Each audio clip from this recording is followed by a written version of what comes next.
بسا اوقات بہت سی محنتوں کا نتیجہ انسان دیکھتا ہے کہ ضائع چلا گیا، میں نے 10 سال محنت کی، حاصل کوئی بھی نہیں کیا۔ یہ ثمرات کیا ہیں؟ محنتوں کے ثمرات کا ضیاع۔ کوشش آپ نے کی، قسمت کی خوبی دیکھی ہے، ٹوٹی کہاں کمن، 2-4 ہاتھ جب کے لبے بام رہے۔ Be prepared. ایک شاعر کے یہ اشعار ہیں، وہ کمیونسٹ تھا، میں نام بھی نہیں لیتا، لیکن یہ اسی انقلابی، چونکہ ان کا بھی ایک انقلابی نظریہ ہے، انقلابی عمل میں یہ سارے مراحل آتے ہیں۔ کوئی سیٹ بیک آیا، فرض کیجئے کوئی ناکامی ہو گئی، تو اپنے ساتھیوں کو دل بندھانے کے لیے یہ فصل امیدوں کی ہمدم اس بار بھی غارت جائے گی، سب محنت صبحوں شاموں کی اب کے بھی اکارت جائے گی۔ میرے نبی کے ثمرات کا جو لفظ یہاں آیا ہے، وَنَقْصٍ مِّنَ الْأَمْوَالِ وَالْأَنفُسِ وَالثَّمَرَاتِ، سب محنت صبحوں شاموں کی اب کے بھی اکارت جائے گی۔ دھرتی کے کونوں کھدروں میں پھر اپنے لہو کی کھاد بھرو، پھر مٹی سینچو اشکوں سے، پھر اگلی رت کی فکر کرو، پھر اگلی رت کی فکر کرو، جب پھر ایک بار اجڑنا ہے۔ ایک فصل پکی تو بھر پایا، تب تک تو یہی کچھ کرنا ہے، ایک مقصد ہے سامنے، انقلاب برپا کرنا ہے۔ ایک کوشش ناکام ہو جائے کوئی پرواہ نہیں، نیکسٹ، پھر تیار رہو ناکامی کے لیے۔ ایسا نہ ہو جو انگریزی میں کہتے ہیں hope for the best but be prepared for the worst. ایسا نہ ہو کہ دوسری مرتبہ ناکام ہو کے بددل ہو جاؤ، تمہاری ہمتیں جواب دے جائیں، نہیں، پہلے سے تیار رہو کہ دوسری مرتبہ بھی ناکامی آئے تو آئے، لیکن جب تک کہ کامیابی حاصل نہیں ہوتی ہمیں یہ کام کیے چلے جائیں۔ دیکھیے سیرت میں آیا کہ نہیں یہ واقعہ؟ بدر میں مسلمانوں کو فتح ہوئی تو احد میں زک پہنچی کہ نہیں؟ 70 صحابہ شہید ہوئے کہ نہیں؟ اگر ان کی ہمتیں جواب دے جاتی تو گاڑی کیسے چلتی آگے؟ تو فرمایا وَلَنَبْلُوَنَّكُمْ بِشَيْءٍ مِّنَ الْخَوْفِ وَالْجُوعِ وَنَقْصٍ مِّنَ الْأَمْوَالِ وَالْأَنفُسِ وَالثَّمَرَاتِ، ہم تمہیں لازماً آزمائیں گے، خوف کی کیفیت سے، فقر و فاقے کی کیفیت سے، بھوک سے، جان کے نقصان سے، مال کے نقصان سے، محنتوں کے حاصل کے ضائع ہو جانے سے۔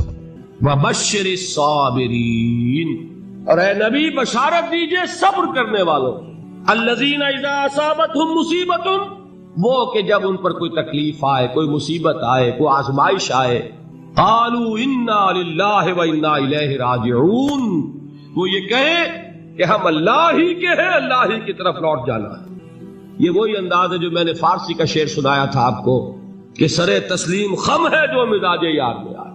وہ ہمارا مولا ہے، ہمارا آقا ہے، اگر اسے یہی منظور ہے تو ہمیں بھی یہی منظور ہے۔ میں نے تسلیم و رضا کی بات کی تھی نا، آپ کو کچھ شعر سنائے تھے، ایک شعر اور سنیے، اور یہ کس کا ہے؟ محمد علی جوہر کا۔ ایک مرتبہ جیل گئے، ان کی ایک بیٹی جوان بیمار ہوئی، فوت ہو گئی، باہر چھوڑا انگریز نے، جاؤ بھائی دفن کر دو بیٹی کو۔ دوسری مرتبہ جیل گئے، دوسری جوان بیٹی اسی مرض میں مبتلا ہوئی، اب یہ جیل میں ہے، خبر پہنچی کہ دوسری بیٹی کے اوپر بھی اسی مرض کا حملہ ہوا ہے۔ ایک نظم لکھی ہے جس کا آخری شعر یہ ہے، تیری صحت ہمیں منظور ہے لیکن اس کو نہیں منظور تو پھر ہم کو بھی منظور نہیں۔ یہ ہے، جب تک یہ کیفیت نہ ہو اس میدان میں آدمی ثابت قدم نہیں رہ سکتا کہ میرے رب کو اگر یہ منظور ہے تو یہی مجھے منظور ہے، اور تیری صحت ہمیں چاہیے تو ضرور، لیکن ہمارے رب کو منظور نہیں تو ہمیں بھی منظور۔ راضی برضائے رب۔ وَبَشِّرِ الصَّابِرِينَ الَّذِينَ إِذَا أَصَابَتْهُم مُّصِيبَةٌ قَالُوا إِنَّا لِلَّهِ وَإِنَّا إِلَيْهِ رَاجِعُونَ۔ نہ شود نصیب دشمن کے شود ہلاک تیغت، سر دوستہ سلامت کے تو خنجر آزمائے۔ اولئک علیہم صلوات من ربہم ورحمہ، یہی ہیں وہ لوگ جن پر ان کے رب کی طرف سے عنایتیں ہیں اور رحمتیں ہیں۔ وَأُولَئِكَ هُمُ الْمُهْتَدُونَ، اور یہی ہیں وہ لوگ جو کامیاب ہونے والے ہیں، ہدایت پانے والے، ہدایت یافتہ۔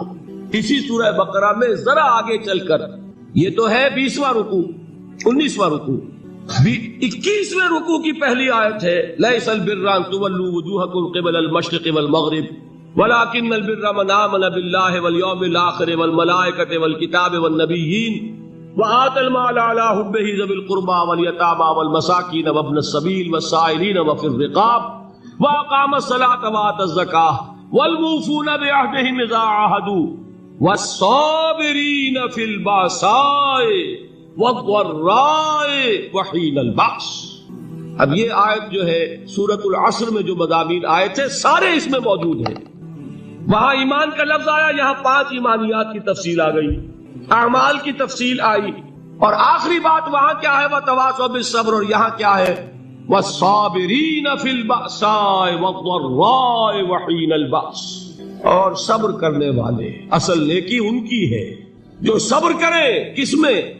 جنگ کے وقت، ذرائے، بأسائے، بأسا کہتے ہیں فقر اور فاقہ، واحد آئے گا باس تو اس کے معنی جنگ، اور بأسا جمع میں آئے گا تو فاقہ، فقر، بھوک، اور ذرائے جسمانی تکلیف، ضرر، جسمانی تکلیفوں میں صبر کرنے والے، فقر اور فاقے میں صبر کرنے والے، اور جنگ کے وقت صبر کرنے والے۔ اولئک الذین صدقوا واولئک هم المتقون، یہ ہے وہ لوگ جو صبر کرنے والے ہیں، یہ ہے جو سچے ہیں، جو اپنے دعوے میں نیکی کے اور ایمان کے صادق ہیں، اور یہی وہ لوگ ہیں جو متقی ہیں۔ اگلی سورت ہے سورہ آل عمران، اس میں 2 لفظ آئے ہیں، آخری آیت، یا ایھا الذین آمنوا اصبروا وصابروا ورابطوا واتقوا اللہ لعلکم تفلحون۔ دیکھیے یہاں صبر اور صابر، جو تعلق جہد اور جہاد کا ہے وہی ہے صبر اور مصابرت۔ صبر ایک طرفہ عمل ہے، آپ جھیل رہے ہیں، برداشت کر رہے ہیں، صبر علی المعصیہ، صبر علی الطاعہ، صبر علی الابتلاء، یہ سب کیا ہے؟ صبر۔ اور مصابرت کیا ہے؟ صبر کا صبر سے مقابلہ۔ یہ سورہ آل عمران، اب وقت نہیں ہے، میں آپ کو سناتا اللہ تعالیٰ نے کیسے کیسے مسلمانوں سے کہا، مسلمانوں تمہیں زک پہنچی ہے تو انہیں بھی تو پہنچی تھی، ان کے 70 نہیں مارے گئے تھے بدر میں، ان کے حوصلے جو ہیں وہ تو پست نہیں ہوئے، وہ اگلے سال آ گئے تم پر چڑھائی کر کے، تم کیوں اتنا برا مان رہے ہو؟ تمہارے دل اتنے زخمی کیوں ہو گئے؟ تمہیں تکلیف پہنچتی ہے تو انہیں بھی پہنچتی ہے۔ اپنی غیرت جو ہے ہمیں ذرا اس کا جائزہ لینا چاہیے۔ لوگ باطل نظریات کے لیے کتنی قربانیاں دے رہے ہیں، لوگ باطل چیزوں کے فروغ کے لیے کتنی محنتیں کر رہے ہیں، جیسا کہ میں نے ابھی کہا تھا، اسی غیرت کو چیلنج کرنے کے لیے، ذرا آپ کی حمیت دینی کو جوش دلانے کے لیے۔ قادیانی نوجوان کتنی تعداد میں اپنے آپ کو دین کے لیے وقف کرتا ہے، اور آپ کتنے نوجوان ہیں جو اپنے آپ کو دین کے لیے وقف کر رہے ہیں، اور وہ کھاتے پیتے گھرانوں کے لوگ۔ یہ نہیں ہے کہ اگر کوئی اور کام نہیں کر سکتا تو پھر یہ ہے کہ وہ دین کے کام میں لگ جائے۔ باصلاحیت لوگ، کھاتے پیتے لوگ، ذہنی استعداد رکھنے والے لوگ، اونچے گھرانوں کے لوگ، وہ وقف کریں اپنے آپ کو دین کے لیے۔ اس کے بغیر کیسے باہر آ جائے گی، کیسے رونق آ جائے گی؟ تو دنیا میں باطل نظریات والے جو ہیں، یہ بات کہی گئی ہے، مسلمانوں تم اگر توحید کے لیے لڑ رہے ہو، دیکھتے نہیں ابو جہل کو، اس نے گردن کٹوائی ہے شرک کے لیے، شرک کے لیے گردن کٹوائے، اور تم توحید کے لیے گردن کٹوانے کو تیار نہ ہو۔ اس نے گردن کٹوائی کہ نہیں کٹوائی؟ اور کس طرح کٹوائی ہے؟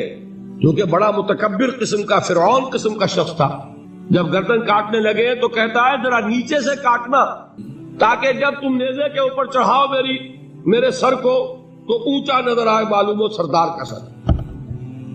وہ بدبخت مرتے ہوئے بھی جو اس کی کیفیت تھی نا، اس کو ذہن میں رکھی۔ تو یہ اس لوگوں نے قربانیاں دی، جانیں دی، تو فرمایا اگر تم ان سے زیادہ قربانی نہیں دو گے، جو نوٹ کر لیجئے اس کو، مجرد اگر حق کو غالب کرنا اللہ کے ذمے ہو تو آنے واحد میں غالب کر دے گا، تمہیں تکلیف ہی دینے کی ضرورت نہیں۔ سمجھ رہے؟ کیا اللہ کے مقابلے میں کوئی باطل کی طاقت ٹھہر سکتی ہے؟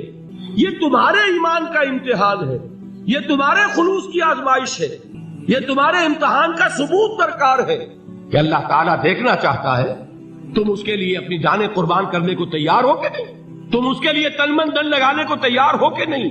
اور یہ جان لو کہ اگر کفار اور مشرکین اور ملحدین اور باطل نظریات والے وہ جو کچھ قربانیاں اپنے باطل نظریات کے لیے دے رہے ہیں، ان سے زیادہ اگر تم نہیں دو گے تو حق غالب نہیں ہوگا۔ انہوں نے جو صبر کیا ہے اپنے باطل نظریات پر، اگر تم اس سے زیادہ صبر کا ثبوت نہیں دو گے اپنے اس حق پر تو حق غالب نہیں ہوگا۔ اس لیے فرمایا یا ایھا الذین آمنوا اصبروا وصابروا، نہ صرف یہ کہ صبر کرو بلکہ صبر میں اپنے دشمنوں سے آگے نکلو، ان کے صبر سے بڑھ کر صبر کرو۔ ورابطوا، مرابطہ کہتے ہیں چوکس رہنا، ہوشیار، پہرا دو، ایسا نہ ہو کہ دشمن جو ہے غفلت میں تمہارے اوپر کوئی حملہ جو ہے کر بیٹھے۔ واتقوا اللہ، اور اللہ کا تقوی اختیار کرو، لعلکم تفلحون، تاکہ تم فلاح پاؤ۔ ہمارے ہاں سیرت کے جلسے تو آج کل ہوں گے، بے شمار ہوں گے، ہر جگہ ہوں گے۔ ہوتا کیا ہے؟ آپ کی عظمت بیان ہو رہی ہے، آپ کی کالی کملی کا تذکرہ ہو رہا ہے، آپ کی سرمئی آنکھوں کا حسن بیان کیا جا رہا ہے، آپ کی زلفوں کی تذکرہ، یہ تو نہیں ہے، اس میں کوئی شک نہیں۔ تمام انبیاء اور رسول کو جو کمالات عطا ہوئے، محمد کو وہ سب عطا ہوئے صلی اللہ علیہ وسلم۔ حسن یوسف دب عیسیٰ ید بیضا داری، آنچ خوبہ حمد آرنگ تو طلحہ داری۔ لیکن حضور فرماتے ہیں تمام نبیوں اور رسولوں نے جو تکالیف برداشت کی، میں نے وہ سب کی سب برداشت۔ یہ کوئی بیان کرتا ہے؟ کیسے بیان کرے؟ اس سے تو کچھ سبق ملتا ہے کہ کچھ تو تم بھی کرو بھائی۔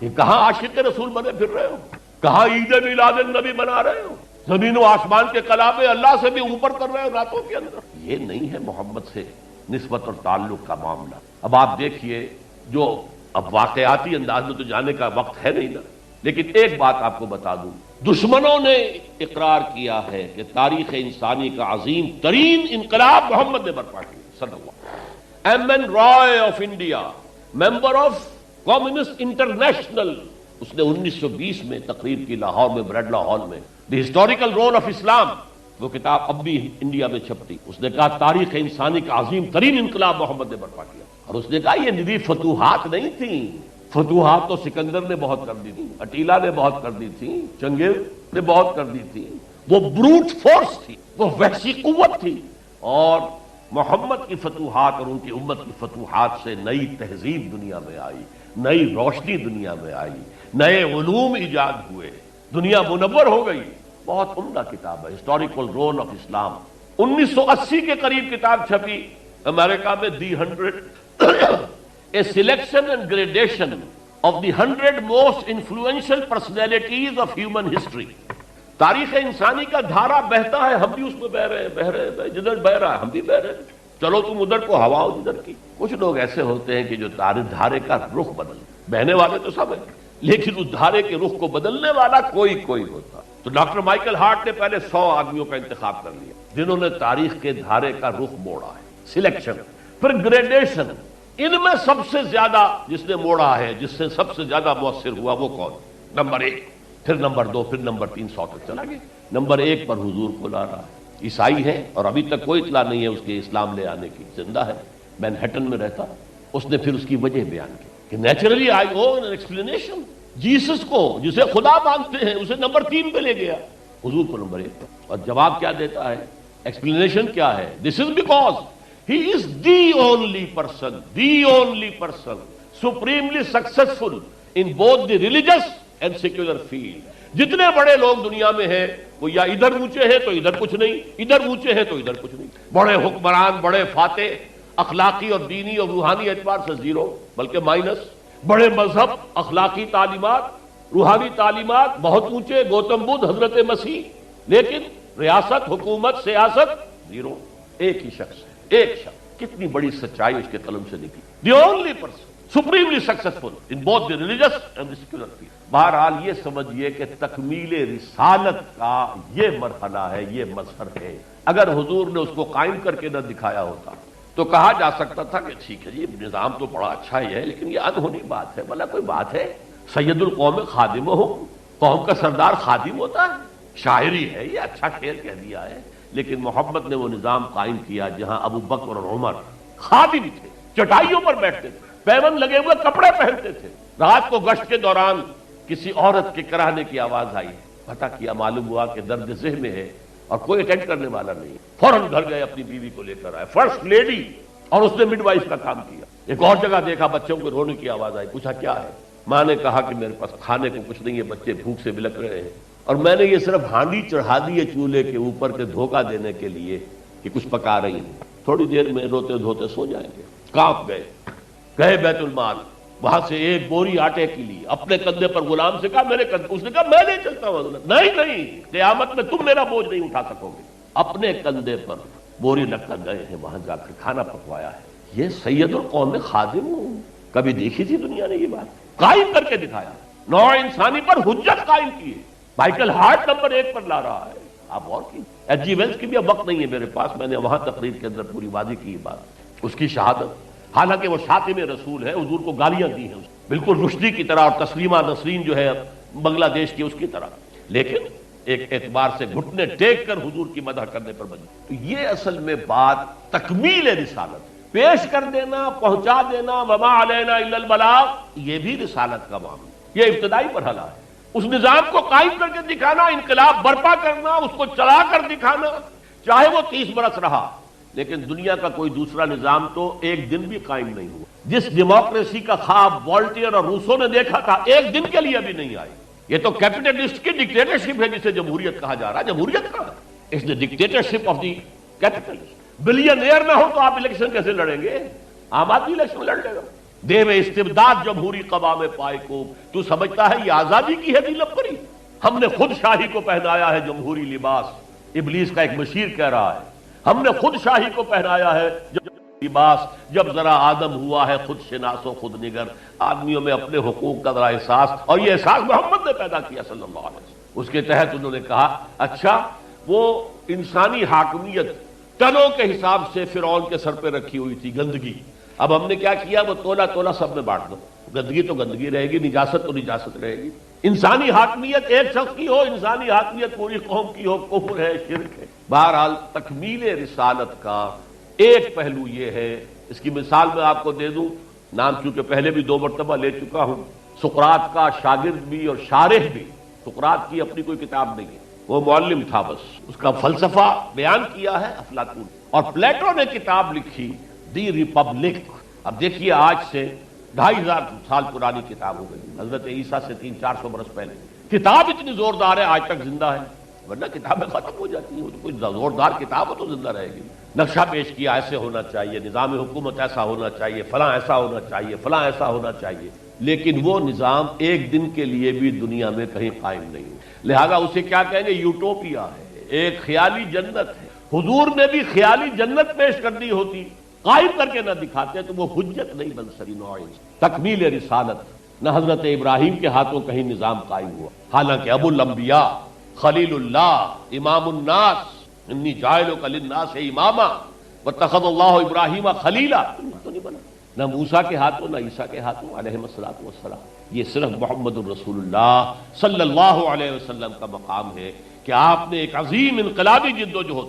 میری کتاب لے کر پڑھ لیجئے اگر تقریریں نہ سنی ہو. تقریروں میں مختصر مفصل منہج انقلاب نبوی، اتنا عظیم کارنامہ، عظیم ترین انقلاب جو برپا کیا 23 برس کے اندر حضور. اس کے منہج کیا تھا، منہاج کیا تھا، طریقہ کار کیا تھا، اسے سمجھیے. منہج انقلاب نبوی میری کتاب ہے، 400 صفحے کی. سیرت کا انالیسس ہے. سیرت 6 steps of revolutionary process as deduced from the سیرہ of the prophet. اس کو فلسفہ سیرت کہیں گے ہم. تو پڑھیے اس کتاب. جب میرا بندہ کسی محفل میں میرا ذکر کرتا ہے، میں اس سے کہیں بہتر محفل میں اس کا ذکر کرتا ہوں. اللہ کی محفل تو ملائکہ اعلیٰ کی ہے، ملائکہ مقرب کی ہے. بہرحال اللہ کو تم اپنے دل میں مستحضر رکھو، اللہ تعالیٰ تمہیں بھی یاد رکھے. دوبارہ فرمایا احفظ اللہ تجدہ امامک تجاہک. اللہ کو یاد رکھو تو اپنے سامنے موجود پاؤ گا جب چاہو دعا کرو. تو احفظ اللہ تجدہ امامک یا تجاہک، اپنے سامنے موجود. اذا سألت فاسأل اللہ. اب آ گیا وہ مرکز میں. دیکھو جب مانگو اللہ سے مانگو، یا اللہ کے سامنے ہاتھ دراز کرو ہی مت. ایک حدیث میں آتا ہے، یعنی حرام نہیں ہے دنیا کی قواعد اصول قوانین کے تحت کسی سے مدد چاہنا، کوئی سوال کرنا حرام نہیں ہے. آپ کو سوال کرے مدد کرے، اسی پر دنیا قائم ہے، ایک دوسرے کے ساتھ تعاون کے ساتھ. لیکن اونچا مقام کیا ہے؟ کسی سے سوال مت کرو سوائے اللہ. یہاں تک کہ جوتے مانگنے کا تسمہ تمہیں درکار ہے تو بھی کسی سے مت مانگو، اللہ سے مانگو. کیا پتہ اللہ کس کے دل میں ڈال دے اور وہ آ کے تمہیں تسمہ پیش کر دے. ہوتا ہے ایسا مسافر جو اللہ کے ساتھ لو لگا کر رکھنے والے ہیں، ان کے تو ایسے واقعات ہوتے ہیں کہ دل میں ایک بات آئی تھی اور اس کے بعد وہی بات ملے، کوئی شخص آ گیا اس نے وہ بات پوری کر دی. کیونکہ لوگوں کے دل جو ہے کہ اللہ کی انگلیوں کے مابین جو چاہتا پھر دے. کیا پتا اللہ کسی فرشتے کو انسانی شکل میں دے آتا ہے، فرشتہ آتا ہے انسانی شکل میں آتا ہے، آپ کی تکلیف کو رفع کر دے، آپ کی ضرورت کو پورا کر دے، اسی سے کسی اور سے. یہ ہے توحید کا بات. یوں سمجھیے اسلام کی جڑ کیا ہے؟ ایمان. اسلام کا جو خارجی نظام عمل ہے، انفرادی اعمال ہو، اجتماعی ہو، ان سب کی روح رواں کیا ہے؟ ایمان. ٹھیک، ایک بات ہوئی. ایمان کا خلاصہ رب لباب کیا؟ ایمان باللہ. جیسے ایمان بالآخرہ بھی ہے، ایمان بالملائکہ ہے، ایمان بالانبیاء ہے، ایمان بالرسل ہے، ایمان بالکتب ہے، ایمان بالقدر ہے. لیکن اصل ایمان اسی لیے ایمان مجمل میں آپ کو معلوم ہے کسی اور چیز کا ذکر نہیں۔ آمنت باللہ کما ہوا باسمائہ و صفاتہ وقبلت جمیع احکامہ اقرار باللسان و تصدیق بالقلب، یہ ایمان مجمل ہے۔ اجمالی طور پر ایمان اس کا نام ہے، ہاں مفصل تفصیلی طور پر آمنت باللہ و ملائکتہ و کتبہ و رسلہ والیوم الآخر والقدر خیرہ و شرہ من اللہ تعالی۔ تو اسلام کی جڑ ایمان اور اسلام کا سارا جو نظام عمل ہے، چاہے انفرادی اعمال ہو چاہے اجتماعی، ان سب کی روح نوا ایمان، اور ایمان کا خلاصہ ایمان باللہ، اور ایمان باللہ کا اصل حاصل وہ ہے جس اس کے دو تقاضے، عبادت صرف اسی کی، استعانت صرف اسی سے۔ اس لیے میں نے سورہ فاتحہ میں تذکرہ شروع کی، یہ عبادت کا جوہر ہے، عبادت کا جو ہے یہ ایمان کا حاصل، عبادت صرف اس کی اور استعانت صرف اس، استعانت ہی میں ثواب بھی آتا ہے۔ کبھی مدد ہے، آپ کسی سے کچھ مدد مالی چاہ رہے ہیں یا کوئی اور مدد چاہتے ہیں، کسی کام میں مدد چاہتے ہیں، جیسے میں نے کہا تھا کہ سفارش کرانا چاہتے ہیں، مدد وہی اس کام کا فاستعن باللہ، اور جب مدد مانگو صرف اللہ سے مانگو، اور وہ سارے الفاظ یاد کر لیے، استدعاء، استعانت، استغاثہ، یہ جو غوث اعظم سے استغاثہ کیا جاتا ہے، استغاثہ اللہ سے، دعائی اللہ کا، اس اعتبار سے استمداد، استعانت، استدعاء، استغاثہ، یہ سب اللہ سے، صرف عبادت صرف اللہ، ایاک نعبد، اور استعانت صرف اللہ سے، مانگو صرف اللہ سے، مدد طلب کرو صرف اللہ سے، اور جان لو اگر تمام لوگ جمع ہو کر تمہیں کوئی فائدہ پہنچا ہو جائے نہیں پہنچا سکتے، الا بشیء قد كتب اللہ لك وإذ اجتمعوا على ان يضروك بشيء لم يضروك الا بشيء قد كتب اللہ عليك، اگر سب مل کر چاہیں تمہیں کوئی نقصان پہنچا دے نہیں پہنچا سکتے مگر وہی کچھ جو اللہ نے تمہارے لیے لکھا۔ اب بتائیے خوف کی جڑ کر جائے گی، یہ تو ایمان جو ہے یہ خوف اور حزن دونوں سے نجات دلانے والی بات ہے۔ جو حقیقی مومن ہے وہ اللہ کا ولی ہے، حقیقی وہ اللہ کا ولی ہے، اور الا ان اولیاء اللہ لا خوف علیہم ولا هم يحزنون، یہ اولیاء اللہ کو اللہ کا مخلوق نہیں ہے، ان کے سر پہ سینگ نہیں ہوتے، انسان ہی ہوتے ہیں، لیکن حقیقی معنی میں مومن ان کے اعتبارات سے جو آج ہم پڑھ رہے ہیں، ایمان اس درجے کا پہنچ گیا تو اللہ کا ولی ہے، اور جو اپنی خوف کس بات کا، کس سے خوف کروں، اس کے ہاتھ میں کچھ ہے ہی نہیں، اور اگر کچھ اللہ نے میرے لیے لکھے وہ آتا رہے گا، چاہے میں لاکھ گڑ گڑاؤں اور اس کے سامنے کبھی چھوڑ دے، اگر اللہ نے لکھا ہوا ہے وہ تو آئے گا، تو کاہے کو اس کے سامنے گڑ گڑانا، کاہے کو جب بسائی کرنا اس کے سامنے، اور کسی کے ہاتھ میں کچھ ہے ہی نہیں، میرا خیر ہے ہی نہیں، کاہے کو خوشامد کرو اس کی۔ اور رفعت الاقلام، دیکھو نوجوان، قلم میں اٹھا دی گئی ہے، وجفت الصحف، اور جو رجسٹر ہے صحیفے ان کی سیاہی خشک ہو چکی، یہ ہے وہ اللہ کا علم جس میں ہر سے لکھ دی، اس کی قلم اٹھا دی۔ جیسے آپ کو معلوم ہے امتحان ہوتا تھا 3 گھنٹے ختم ہوئے، اسٹاپ رائٹنگ، بس اب قلم ہو جانا چاہیے، وہ قلم تو تقدیر کا کاتب جو ہے وہ قلم اس کا اب اٹھا دیا گیا، اور جو صحیفے جن پر لکھا گیا وہ خشک ہوئے ہوئے۔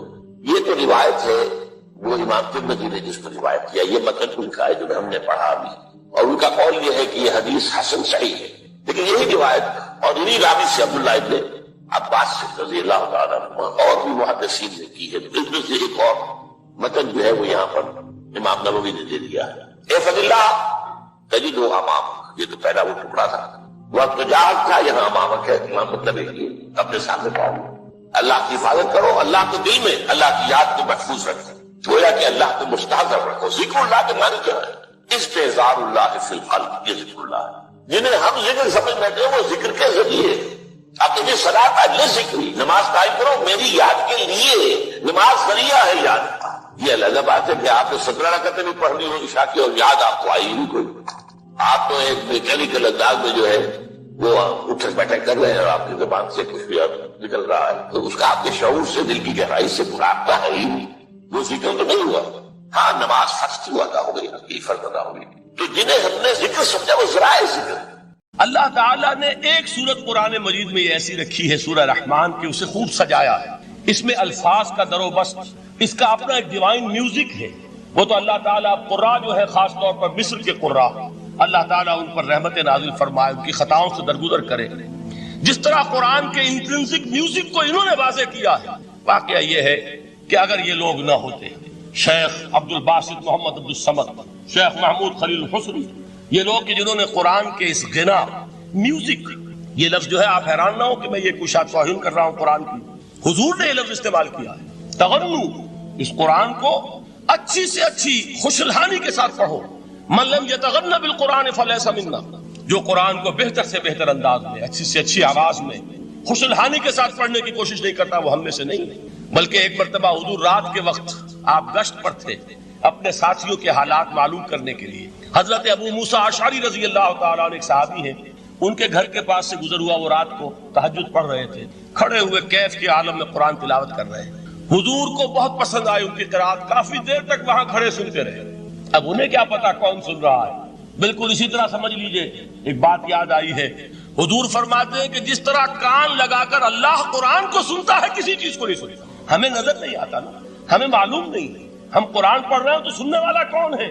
سب سے زیادہ کان لگا کر خود اللہ. یہاں اس لیے مجھے یاد آیا کہ ابو موسیٰ اشعری کو کیا پتا تھا کہ کون سن رہا ہے. وہ اپنی کیفیت میں نماز میں تہجد میں قرآن کی تلاوت کر رہے تھے، اور ظاہر بات ہے ان کے گھر ایکڑوں میں بنے ہوئے نہیں تھے، ایک ایک کمرہ، ایک ایک کوئی حجرہ، ایسے تو گھر تھے نا صحابہ کے. لہذا حضور پاس سے گزرے، آواز آئی، کافی دیر سنتے رہے.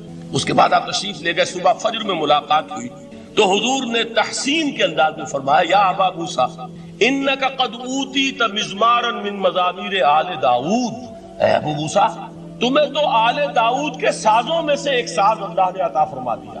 جس طرح حضرت داؤد، لہن داؤدی مشہور ہے کہ جب وہ پچھلے پہر رات کو حمد کے ترانے الاپتے تھے، قرآن میں ہے کہ پرندے شامل ہو جاتے تھے ساتھ، اور پہاڑ وجد میں آتے تھے، پہاڑ بھی ان کے ساتھ شریک ہوتے تھے. تو جس طرح کا اللہ نے ان کو لہن عطا فرمایا تھا، حضور نے تحسین کے انداز میں فرمایا ہے ابو موسیٰ اشعری، اللہ نے تمہیں بھی آل داؤد کے سازوں میں سے ایک ساز عطا فرمایا. بہرحال قرآن مجید کا جو یہ میوزک ہے، قرآن کے الفاظ کا جو حسن ہے، جہاں تک حسن معنوی ہے وہ تو ہر لفظ میں ہے، لیکن یہ حسن ظاہری، حسن صوتی، حسن لفظی، یہ اپنے کلائمیکس پر آپ کو نظر آئے گا سورہ رحمان. لیکن قرآن میں یہ سورت اس اعتبار سے بھی ممتاز ہے، اس کی 4 آیات پر ذرا توجہ کریں گے، عجیب حقائق سامنے آئیں گے. جہاں یہ قرآن مجید کے حسن صوت اور حسن لفظی کی معراج ہے، وہیں اس کی پہلی 4 آیات میں 4 چوٹی کی چیزوں کا ذکر ہے، سب سے اونچی چیز ہے. پہلی آیت کیا ہے؟ الرحمن. ایک آیت ہو گئی. رحمان کیا ہے؟ اللہ کا نام ہے. کبھی آپ نے غور کیا اللہ کے ناموں میں سب سے پیارا نام کون سا ہوگا؟ رحمان. کیوں؟ اس کا مادہ کیا ہے؟ رحمت. ہمیں سب سے بڑھ کر جس چیز کی ضرورت ہے وہ کیا ہے؟ رحمت خداوندی. نام اچھی طرح سن لیجئے اس حضور کے قول کو. حضور فرماتے کوئی شخص جنت میں مجرد اپنے عمل کی بنیاد پر داخل نہیں ہو سکے گا جب تک کہ رحمت خداوندی دستگیری نہ کرے. کسی صحابی نے بڑی ہمت اور جرأت کا ثبوت دیا کہ پوچھ لیا، کیا حضور آپ بھی؟ جب آپ نے فرمایا کوئی شخص داخل نہیں ہو سکتا جنت میں محض اپنے عمل کی بنیاد پر جب تک کہ رحمت خداوندی جو ہے وہ دستگیری نہ فرمائے. پوچھا گیا کیا آپ بھی؟ آپ نے فرمایا ہاں میں بھی. آپ انداز کیجئے کہ اگر محمد الرسول اللہ بھی رحمت خداوندی کے ضرورت مند ہوں تو تابع دیگراں چے رسد، ہماری تو سب سے بڑی ضرورت رحمت خداوندی. اب یہ رحمت جو ہے قرآن مجید میں اللہ تعالیٰ کی یہ شان 2 الفاظ کے ذریعے سے آتی ہے، رحیم اور رحمان. اور کوئی مادہ نہیں ہے جس سے 2 نام بنتے ہوں اللہ، لیکن یہ مادہ ہے واحد رحمت کا کہ جس سے رحمان بھی ہے رحیم بھی ہے. رحیم صفت مشبہ ہے، رحمت دائم ہو جائے گی، مستقل ہوگی تو رحیم کہیں گے. اور رحمان، اس میں رحمت کی ہے وہ شان ہے کہ جیسے ٹھاٹھے مارتا ہوا سمندر ہو، ہیجان کی کیفیت، طوفانی کیفیت. رحمت خداوندی کا طوفانی جوش وہ ہے رحمان. آپ تو رہتے اس علاقے میں ہیں، آپ کو معلوم ہے عرب اگر بھوکا مرا جا رہا ہو تو کیا کہے گا؟ انا جوعان. پیاسا مرا جا رہا ہو انا عطشان. بہت غضبناک ہوگا غضبان. غضبان آصفہ قرآن میں آیا، بہت غضبناک. رحمان جس کی رحمت جو ہے جوش میں ہے، ٹھاٹھے مارتے ہوئے سمندر کے مالک. تو یہ اللہ تعالیٰ کے ناموں میں سب سے پیارا نام. اب آگے چلیے. الرحمن علم القرآن. رحمان نے قرآن سکھایا. رحمت خداوندی کا سب سے بڑا مظہر، رحمان کی رحمانیت کا سب سے بڑا مظہر قرآن ہے. ان میں جو منطقی ربط ہے اس کو سمجھتے جائیے. اچھا آپ یہ سوچئے، جو علم بھی انسان کو حاصل ہوا وہ کس نے دیا؟ اللہ نے. سائنس کا علم کس نے دیا؟ اللہ نے. علم آدم الاسماء کلھا. وہ علم الاسماء جو حضرت آدم کو دے دیا گیا تھا ازل میں، یہ اسی کا ظہور ہے، یہ اسی کی ایکسفولیشن ہے جو ہو رہی ہے اور ہوتی رہے گی ابھی. اور دوسرے علم ہے وہ کس نے دی؟ اللہ نے. لا یحیطون بشیء من علمہ الا بما شاء. مخلوق میں سے کوئی اللہ کے علم میں سے کسی شے کا احاطہ نہیں کر سکتا مگر وہ جتنا اللہ دینا چاہے. لیکن یہ کہ تمام علوم میں چوٹی کا علم قرآن. نوٹ کرتے جائیے، چوٹی کی چیزیں جمع کیجیے. اللہ کے ناموں میں چوٹی کا نام رحمان. اللہ نے جو کچھ انسان کو سکھایا اس میں چوٹی کا علم قرآن. خلق الانسان، انسان کو پیدا فرمایا. سوال یہ کہ حیوانات کو کس نے پیدا فرمایا؟ آسمان کس نے پیدا کی؟ زمین کس نے پیدا کی؟ فرشتے کس نے پیدا کی؟ کیا مطلب خلق الانسان؟ اس کی تمام مخلوقات میں اس کا کلائمیکس، اس کی تخلیق کی معراج، اس کے تخلیق کا نقطہ عروج انسان ہے. یہ ہے کہ جو مسجود ملائک بنا ہے. وَلَقَدْ كَرَّمْنَا بَنِي آدَمَ وَحَمَلْنَاهُمْ فِي الْبَرِّ وَالْبَحْرِ وَرَزَقْنَاهُمْ مِنَ الطَّيِّبَاتِ وَفَضَّلْنَاهُمْ عَلَى كَثِيرٍ مِّمَّنْ خَلَقْنَا تَفْضِيلًا. تو تخلیق میں سب سے اونچی تخلیق انسان کی. علموں میں سب سے اونچا علم قرآن کا. اللہ کے ناموں میں سب سے اونچا نام رحمان. تقاضے پورے کرو. تقاضے کیا ہے؟ ایمان ہے تو عمل درست ہونا چاہیے، ایمان ہے تو جہاد ہونا چاہیے، ایمان ہے تو جان اور مال کھپانی چاہیے. تو جو ایمان دوسرے لوگ جس طرح لائے ہیں، حمزہ بھی تو ایمان لائے ہیں، آخر ان کا راستہ تمہیں نظر نہیں آ رہا؟ ابو بکر ایمان لائے ہیں، ان کی طرح ایمان لاؤ. تو انہوں نے کیا کہا؟ انؤمن کما آمن السفہاء. کیا ہم اس طرح ایمان لائے جیسے یہ بے وقوف لائے؟ سفیہ کا لفظ تو سبھی جانتے ہیں. یہ سفہاء کسے کہہ رہے ہیں؟ آپ نے پڑھا تو بہت مرتبہ ہوگا ان آیات کو. کبھی سوچا کس کو کہہ رہے ہیں؟ وہ ابو بکر کو کہہ رہے ہیں، وہ حمزہ کو کہہ رہے ہیں، وہ عمر کو کہہ رہے ہیں. ان کی تو مت ماری گئی. غر ہؤلاء دینہم. انہیں تو کوئی ہوش ہی نہیں. 2 مرتبہ حضرت ابو بکر نے وہ کام کیا ہے کہ ہر ورلڈلی وائز انسان یہ کہے گا کہ حماقت کی ہے جس کے سامنے دنیا ہے. جب ہجرت کے لیے حضور تشریف لے جا رہے تھے 40,000 درہم کا سرمایہ تھا، جبکہ حضرت ابو بکر ایمان لائے. مکے کے چوٹی کے تاجروں میں سے تھے جو ملک التجار کہلاتے. لیکن اب وہ روپیہ کہاں خرچ ہوا؟ بلال کو خریدا، روپیہ دے کے خریدا یا ویسے خرید لیا؟ آزاد کر دیا. ابو فقی کو خریدا، آزاد کر دیا. 6 ہیں غلام اور کنیزیں محمد رسول اللہ پر ایمان لانے والے جن کو ابو بکر نے اپنے پیسے سے خریدا اور آزاد کیا. یہ روپیہ تو پگھل رہا ہے نا. جو تھوڑی بہت پونجی رہ گئی ہے، تو جب حضرت حضور ہجرت کے لیے تشریف لے جا رہے ہیں وہ ساری پونجی اپنے ساتھ لے گئے، گھر والوں کو چھوڑ کر گئے. بوڑھا باپ، اندھا ابو قحافہ، بعد میں وہ بھی ایمان لے آئے. اور یہ ابو بکر ہیں کہ جن کی 3 نسلیں ایک وقت میں موجود تھی مسلمانوں کی. ابو قحافہ مومن، ابو بکر مومن، اور ابو بکر کی اولاد مومن، عائشہ، اسماء اور ابو بکر اور عبد الرحمن ابن ابی بکر. یہ کون ہے؟ تو 3 نسلیں جس کی بیک وقت رہی ہیں ایمان میں، وہ شاذ لوگ ہیں، ان میں ابو بکر. لیکن یہ کہ اس وقت تک ابو قحافہ ایمان نہیں لائے تھے، والد نابینا تھے. تو والد ہے، بیٹیاں ہیں حضرت عائشہ، حضرت اسماء حضرت رضی اللہ تعالیٰ عنہما، بیوی ہے. کچھ نہیں چھوڑ کے گئے، ایک پیسہ. جب باپ کو معلوم ہوا بیٹا چلا گیا محمد کے ساتھ صلی اللہ علیہ وسلم، شخص غصے میں ہے، پیچ و تاب میں ہے. اب ہمارا کون والی وارث ہوگا؟ کون ہے ہماری خبرگیری کرنے والا؟ بیٹیوں سے پوتیوں سے اپنے پوچھتے کچھ چھوڑ کے بھی گیا کہ نہیں؟ ان کا ہاں ابا جان. کیا کیا انہوں نے؟ کبھی پڑھے ہیں واقعات؟ کچھ کنکر روڑے لیے، ایک کپڑے میں پوٹلی بنائی اور اندھے دادا کا ہاتھ اوپر پھروایا. دیکھیے دادا جان یہ چھوڑ گئے ہیں، یہ مال ہے، یہ سونے اور چاندی کے سکے ہیں، ابا جان ہمیں ایسے نہیں چھوڑ کر گئے. واقعہ کیا ہے کہ ایک پیسہ نہیں چھوڑا ابو بکر نے گھر والوں کے لیے. سب کچھ لے گئے کہ کیا پتہ محمد کے ساتھ جا رہا ہوں، کس وقت کیا ضرورت پیش آ جائے صلی اللہ علیہ وسلم. تو یہ کوئی عقل مندی کی بات ہے؟ اپنے غریبانوں میں جھانکی آپ یہ عقل مندی کریں گے؟ کہیں چاہے نہ، یہ بات دوسری ہے. لیکن یہ کہ اس کو کون ہم میں سے عقل مندی کہے گا؟ اسی طریقے سے جب غزوہ تبوک کا وقت آیا، وہ واقعہ تو بہت مشہور ہے. حضرت عمر فرماتے ہیں کہ اس زمانے میں میرے پاس اتفاقاً پیسہ بہت تھا.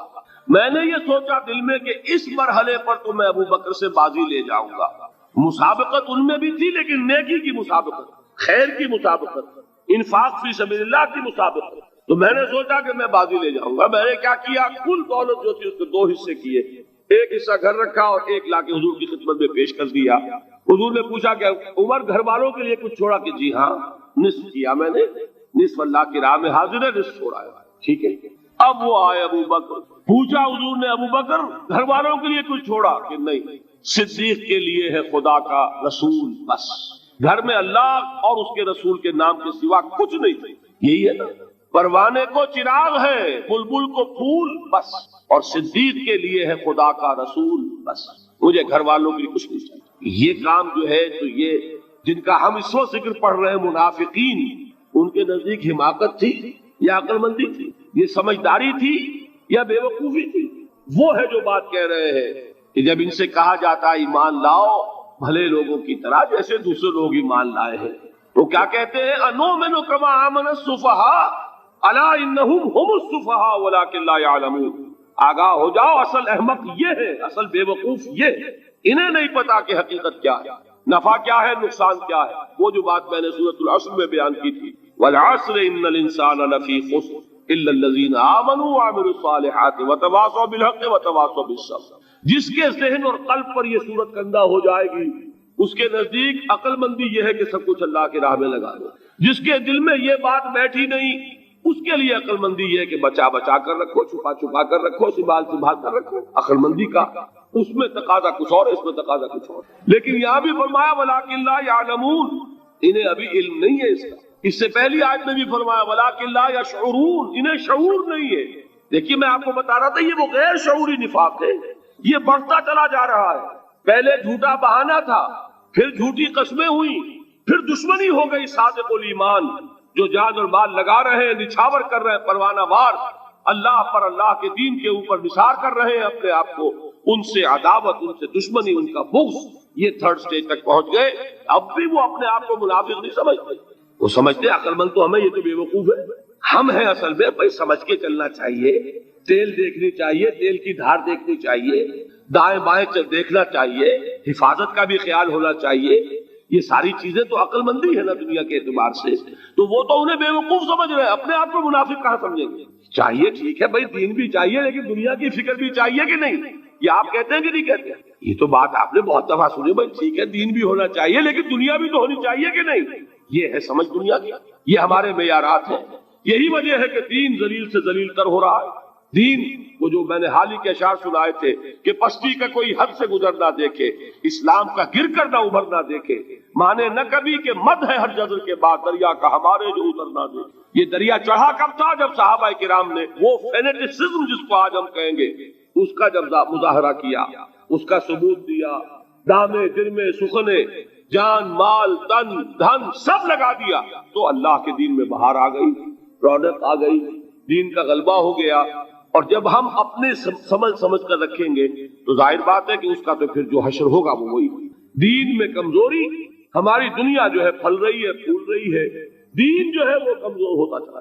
یہ ہے تھرڈ سٹیج اس نفاق کی کہ جس کے بعد اب کوئی امکان واپسی کا نہیں. یہ غیر شعوری نفاق جان لیجئے کہ یہ نہیں ہے کہ ماضی ہی ماضی میں تھا، اب اس کا کوئی امکان نہیں. یہ نہ سمجھیے اب بھی یہ نفاق جو ہے، یہ میں بتا دوں آپ کو، ایک عام آدمی ہے، دین کا تقاضا ہی سامنے نہیں ہے، اسے پتہ ہی اتنا ہے کہ اللہ کے دین کا تقاضا نماز روزہ، وہ نماز روزہ کر رہا ہے، اس پر نفاق کا حملہ نہیں ہوگا. اس کو آپ کہہ دیں کہ اس کی سمجھ کم ہے، اس کا شعور کم ہے، اسے پتہ نہیں ہے، دین کے تقاضوں سے واقف نہیں ہے، وہ بچا ہوا ہے، وہ محفوظ ہے. وہ جو میں نے آپ سے کہا تھا پرسوں، اور ایک صاحب نے جواب دیا مجھے بعد میں کہ آج آپ نے جو بات کہی ہے تو کل لوگ کم آئیں گے. آپ نے ڈرا دیا کہ یہ جو تقاضے دین کے سامنے آ رہے ہیں تو اس سے ذمہ داری بڑھ رہی ہے. اب جس نے سمجھ لیا ہے پھر پیچھے رہے، وہ نفاق کے خطرے میں ہے. جسے سمجھ ہی نہیں ہے وہ پھر بھی کوئی نہ کوئی عذر پیش کر سکے گا کہ اللہ ان مولویوں سے پوچھ جنہوں نے ہمیں بتایا نہیں، انہوں نے تو دین کے تقاضے ہمیں یہ بتائے نہیں، انہوں نے تو ہمیں نور اور بشر میں چکر دے کے لڑائے رکھا. ان سے پوچھ. اصل سے مجرم جو ہے وہ یہ ہے، وہ واقعہ یہ ہے کہ کسی درجے میں بچیں گے کہ دین چاہتا کیا ہے، دین کے تقاضے کیا ہے، توحید کی حقیقت کیا ہے، شرک کی حقیقت کیا ہے. اس کی طرف اگر توجہ ہی نہیں دلائی جا رہی اور اس غریب کو پتہ ہی نہیں، اسے پتہ ہی صرف یہ ہے کہ کھڑے ہو کر سلام پڑھنے میں اتنا فائدہ ہوتا ہے، وہ پڑھ رہا ہے بیچارہ، لہذا اس کا معاملہ آسان ہے بنسبت اس شخص کے کہ جس کے سمجھ میں آ گیا ہو، بات اس نے پالی ہو. دین یہ چاہتا ہے، دین اپنا غلبہ چاہتا ہے. علامہ اقبال نے غالب پر ایک جو نظم لکھی ہے باغ درا میں ہے، اس کا ایک شعر بڑا پیارا ہے. گیسوئے اردو ابھی منت پذیر شانہ ہے، شمع یہ سودائی یہ دل سوزی یہ پروانہ ہے. یہ دین جو ہے یہ تو چاہتا ہے کہ اہل ایمان پروانہ وار اس شمع پر نثار ہو جانے لگا دے، گردنیں کٹوا دے۔ وَلَا تَقُولُوا لِمَنْ يُقْتَلُ فِي سَبِيلِ اللَّهِ أَمْوَاتٌ بَلْ أَحْيَاءٌ وَلَكِنْ لَا تَشْعُرُونَ۔ اور اگر اس سے پیچھے ہٹیں گے، قدم پیچھے ہٹا نہیں کہ نفاق کی زد میں آئے نہیں، وہ نفاق کی پہلی stage, second stage, third stage وہاں پہنچ گئے، واپسی نہیں۔ اس کے لیے ایک اور دو آیات میں چاہتا ہوں کہ اس سے اس حقیقت کو اور سمجھ لیں اچھی طرح، تاکہ کوئی اشکال نہ رہ جائے۔ ایک آیت تو میں نے شروع میں پڑھی تھی، ایک نہیں ہے یعنی ایک جگہ سے سورہ عنکبوت، اور ایک آیت ہے سورہ حج کی، وہ میں نے شروع میں تلاوت نہیں کی۔ سورہ حج کی آیت دیکھیے، اس قدر پیاری آیت ہے، دوسرے رکوع کے اندر آپ کو آیت ملے گی، سورہ حج 17ویں پارے میں ہے، نصف کے بعد شروع ہوتی ہے، اور اس کے دوسرے رکوع وَمِنَ النَّاسِ، اور لوگوں میں سے کچھ ایسے بھی ہیں، مَن يَعْبُدُ اللَّهَ عَلَى حَرْفٍ، جو اللہ کی بندگی کرنا چاہتے کنارے پر کھڑے ہو کر۔ ایک ہے منجھار میں کودنے والے کہ ہر جباد آباد ماں کشتی دراب انداختے، جیسے کہ طارق نے کیا تھا، ادھر ساحل اردوس پر قدم رکھا، ادھر کشتیوں میں آگ لگا دی، کہ کسی کے دل میں خیال ہی نہ آئے کہ واپسی بھی ہے، کوئی کسی کے ذہن میں سوال ہی پیدا نہ ہو کہ اب گھر واپس جانا ہے۔ طارق چمر کنارے اندو سفینہ سو، گفتند کارے تو رہے عقل و خرد خطاس۔ دیکھیے وہی عقل اور بے وقوفی والی بات آ گئی، لوگوں نے کیا یہ طارق کیا کیا، عقل مندی کی روح سے تو یہ غلطی کی تم نے۔ عقل تو یہ سکھاتی ہے کہ ذرا سنبھل کر چلو، جذبہ یہ کہتا ہے کہ نہیں، واپسی کا کوئی سوال نہیں۔ اس نے اقبال نے یہی نقشہ کھینچا ہے کہ بے خطر کود پڑا آتش نمرود میں، عشق عقل ہے۔ یا رسول اللہ اخبرنی بعمل یدخلنی الجنت و یباعدنی عن النار۔ اب میں نے عرض کیا اے اللہ کے رسول مجھے بتائیے وہ عمل جو مجھے جنت میں داخل کر دے اور مجھے جہنم سے، آگ سے دور کر۔ قال لقد سألت عن عظیم، آپ نے فرمایا تم نے بہت بڑی بات کی، یہ گویا تحسین کا کلمہ، شاباش، تم نے وہی بات پوچھی جو حقیقت پوچھتی۔ اس طویل حدیث میں الفاظ ہے بخن، یہ عربوں کا ایک کلمہ ہے کسی کی تحسین کے لیے، تم نے بہت اچھا کہا۔ تو میں کہا کرتا ہوں کہ اردو میں ہم کہتے ہیں بہت خوب، تو بہت کی بے آ گئی، خوب کا خے آ گئی، تو بخن تم نے بہت اچھا پوچھا ہے۔ لقد سألت بشیء عظیم ثلاث مرات، حضور نے 3 دفعہ فرمایا تم نے بڑی عظیم بات پوچھی ہے، بڑا عظیم سوال کیا۔ وَإِنَّهُ لَيَسِّرٌ عَلَى مَن يَسَّرَهُ اللَّهُ عَلَيْهِ، اور یہ بات جو بہت بڑی ہے، آسان بھی بہت ہے اس کے لیے جس کو اللہ آسان کر دے، توفیق اللہ کی طرف سے ملے گی، لیکن یہ کہ جس کو اللہ تعالیٰ آسان کر دے، جس پر اس کا فضل ہو جائے، اس کے لیے بہت آسان ہے۔ وہ کیا ہے؟ تعبد اللہ لا تشرک بہ شیئا، اللہ کی بندگی اور پرستش کرو، اس کے ساتھ کسی شے کو شریک نہ کرو۔ اب یہاں نوٹ کیجئے کہ یہ شرک جو ہے اور عبادت، یہ کس قدر جامع الفاظ ہے۔ عبادت پوری زندگی میں اللہ کی اطاعت مطلق، اس پر تفصیل سے گفتگو ہم کر چکے ہیں، اور وہ بھی اللہ کی محبت سے سرشار ہو۔ ہاں کبھی خطا ہو جائے تو توبہ کر لی جائے، دعا کر لی جائے، اللہ سے استغفار کیا جائے، لیکن یہ نہیں کہ مستقلاً کسی ایک گناہ کو بھی اپنی زندگی میں شامل کر لیا جائے مستقل طور، جیسے ہمارے ہاں ہو رہا ہے، حج بھی ہو رہے ہیں، نمازیں بھی ہیں، عمرے بھی ہیں، سودی کاروبار بھی ہے۔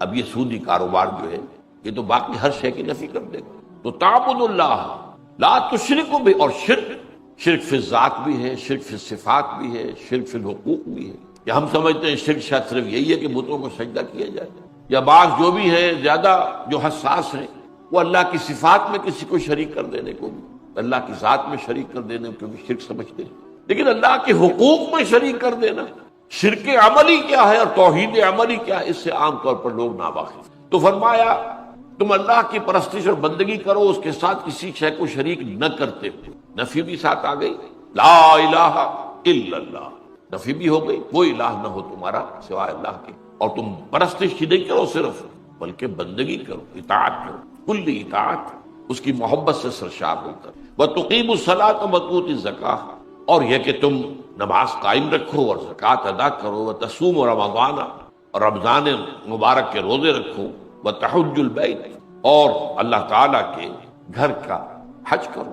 ثم قال، اب یہ تو بات آ گئی ایک جامع بات، دین کی جامع تعریف، دین کے تقاضوں کا جامع بیان، سب آ گئے تھے۔ عبادت میں پوری زندگی کی اطاعت، شرک میں ہر نوع کے شرک سے بچنا، اور پھر اس کے ساتھ نماز، روزہ، حج، زکوٰۃ، جو کہ ارکان اسلام میں سے، جس کی بنیاد پر ہمارے معاشرے کا ایک خاص رنگ بنتا ہے، ہماری ایک تہذیب وجود میں آتی ہے، ہمارا ایک خاص تمدن ہے اسلامی زندگی کا۔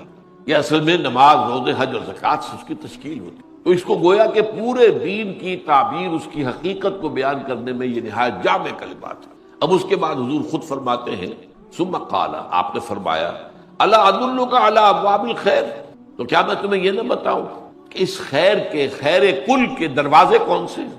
کن دروازوں سے اس خیر کل کو حاصل کرنے کے لیے داخل ہوا جا سکتا ہے؟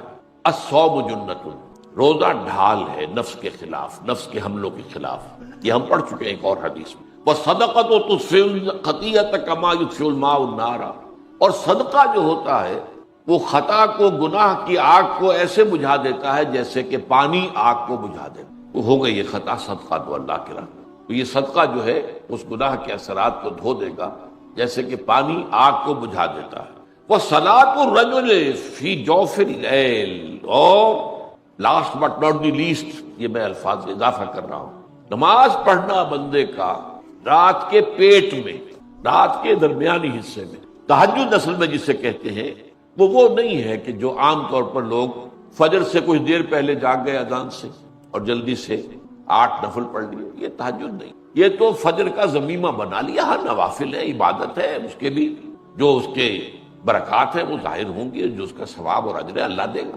لیکن اصل میں جسے تہجد کہا جاتا ہے وہ رات کو سو کر پھر اٹھنا، نیند کو توڑ کر اور پھر سو جانا اور پھر اٹھنا۔ فجر جوف کہتے ہیں پیٹ کی شے کے، جوف اللیل، رات کے بطن میں، رات کے درمیان میں، یعنی نصف رات گزر جائے اس وقت سے انسان جو ہے وہ نماز پڑھے، اور پھر ثلث رہ جائے تو پھر جائے، پھر سو جائے، اور پھر اس کے بعد اٹھے فجر کے لیے اور سنتیں پڑھے اور آئے مسجد کے اندر۔ تو یہاں آپ نے فرمایا وصلاۃ الرجل فی جوف اللیل، اور اپنے اس قول کے لیے حضور نے آیتیں تلاوت فرمائی، وہی دو آیتیں۔ یہاں یہ سورہ سجدہ کی آیت نمبر 16 اور 17 ہیں۔ تتجافی جنوبہم عن المضاجع، اللہ تعالیٰ اپنے خاص محبوب بندوں کی یہ صفات بیان کر رہا ہے کہ ان کے پہلو اپنے بستروں سے علیحدہ رہتے ہیں، رات کے وقت جاگتے رہتے، بستر پر لیٹیں گے تو سو جائیں گے۔ تتجافی جنوبہم عن المضاجع یدعون ربہم خوفا وطمعا، وہ اس وقت اپنے رب کو پکارتے ہیں، دعائیں کرتے ہیں، خوف کے ساتھ بھی، اس کے مواخذے کا خوف، اس کے عذاب کا خوف، اس کی باز پرس کا خوف، اس کی ناراضی کا خوف، جہنم کا خوف، وطمعا، اور طمع کس کی؟ اللہ راضی ہو، اللہ کے اجر و ثواب کی بھی طمع ہو، لیکن سب سے بڑی طمع کیا ہے؟ اللہ مجھ سے راضی ہو۔ اس لیے سب سے اونچا مقام یہی ہے، رضی اللہ عنہم ورضوا عنہ، اللہ ان سے راضی ہو گیا، وہ اللہ سے راضی ہو۔ یہ باہمی رضا ہے، بندہ اپنے رب سے راضی رہے، وہ رہے کہ تسلیم و رضا، جو بھی دنیا میں آ رہا ہے اس پر شکوہ، اللہ کا شکوہ زبان پر نہ لائے۔ جو بھی آ رہا ہے یہ میرے رب کی طرف سے ہے، وہ میرا مولا ہے، آقا ہے، دوست ہے، میرا خیر خواہ ہے، اسے معلوم ہے کہ اس شر کے پیچھے کون سا خیر آ رہا ہے، مجھے کیا پتا، مجھے تو شر نظر آ رہا ہے، خیر تو نظر نہیں آ رہا۔ اس لیے فرمایا گیا کہ ہو سکتا ہے عسیٰ ان تکرہوا شیئا وہو خیر لکم وعسیٰ ان تحبوا شیئا وہو شر لکم واللہ یعلم وانتم لا تعلمون، ہو سکتا ہے تمہیں کوئی چیز بری لگے حالانکہ اسی میں تمہارا خیر ہے، عین ممکن ہے تمہیں کوئی چیز اچھی لگتی ہو حالانکہ اس میں تمہارے لیے شر ہے، اللہ جانتا ہے تم نہیں جانتے۔ اس کیفیت کے اندر دنیا کی زندگی گزارے، اللہ تعالیٰ آخرت میں اسے راضی کر دے گا، اللہ اس سے راضی ہو جائے گا۔ تو یہ ہے در حقیقت اللہ تعالیٰ کے لیے صلاۃ الرجل فی جوف اللیل کا، کہ اس میں تتجافی جنوبہم عن المضاجع یدعون ربہم خوفا وطمعا ومما رزقناہم ينفقون، اور جو کچھ ہم نے انہیں دیا ہے اس میں سے خرچ بھی کرتے ہیں۔ اب اس کی کیا ہے، اس کا بدلہ کیا ملے گا؟ فلا تعلم نفس ما اخفی لهم من قرۃ اعین جزاء بما كانوا يعملون، تو کسی انسان کو پتہ نہیں ہے اس کے لیے اللہ تعالیٰ نے آنکھوں کی ٹھنڈک کا کیا کیا سامان فراہم کیا ہوا، جنتوں کی نعمتوں کا تم اندازہ نہیں کر سکتے۔ قرآن مجید میں الفاظ آئے ہیں وہ ہماری ذہنی سطح کے مطابق، وہاں پہ پھل ہوں گے، وہاں پہ شہد ہوگا، دودھ ہوگا، وہاں پہ بہت اچھا ایک شراب ہوگی جس میں نہ کوئی نشہ ہوگا اور نہ ہی کوئی بہکنے کی بات ہوگی، سرور اور کیفیت جو ہے وہ ہوگی، وغیرہ وغیرہ، حوریں ہوں گی، یہ بھی بنا بیان کیا ہے۔ لیکن ساتھ ہی حضور نے فرمایا کہ جنت کی نعمتیں وہ ہیں ما لا عین رأت ولا اذن سمعت وما خطر علی قلب بشر، وہ تو ایسی نعمت ہے، وہ ابتدائی جنت ہے وہ جس کا کہ ذکر ان الفاظ میں کھینچا گیا ہے۔ یہ نعمتیں جنہیں ہم سمجھتے ہیں، وہاں کھجور کے باغات ہوں گے اور انگور کے ہوں گے، اور وہاں پر انار بھی ہوگا، رمان ہوگا، سب کچھ ہوگا، ساری چیزیں ہوں گی، لیکن اصل میں اعلیٰ جنت جس کی طرف کہ پھر اللہ تعالیٰ کے وہ بندے جن کا ایمان گہرا تھا، وہ ان کو جو اوپر سے اوپر کی جنت میں لے جایا جائے گا رفتہ رفتہ. وہاں وہ نعمتیں ہیں جو نہ کسی آنکھ نے دیکھی، نہ کسی کان نے سنی، نہ کسی کے دل پر ان کا خیال تک وارد ہوا. مالا عین رات ولا اذن